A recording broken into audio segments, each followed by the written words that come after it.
اللہ تعالیٰ نے ملک الموت سے پوچھا،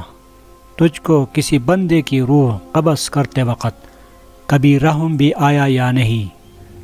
ملک الموت نے عرض کیا،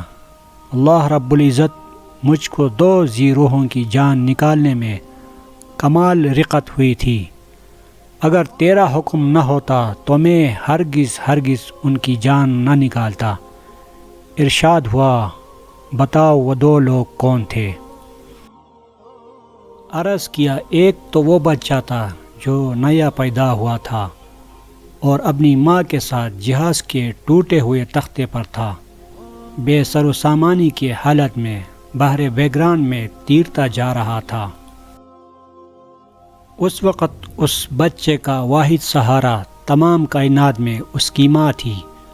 تو مجھے حکم ہوا کہ اس کی ماں کی روح قبض کر لے۔ اس وقت مجھے اس بچے پر بے حد رحم آیا تھا، کیونکہ اس بچے کا اس کی ماں کے سوا کوئی دوسرا خبرگیر نہ تھا،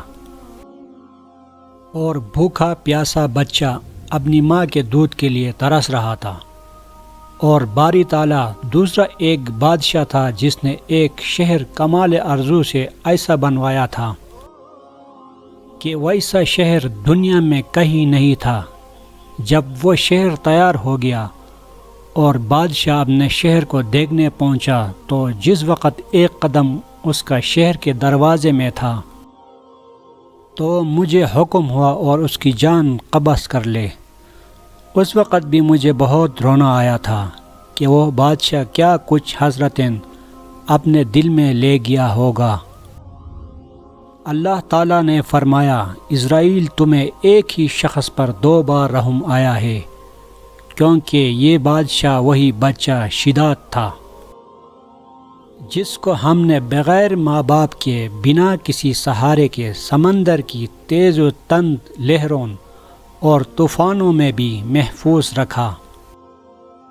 اور اس کو حشمت و ثروت کی بلندیوں پر پہنچایا،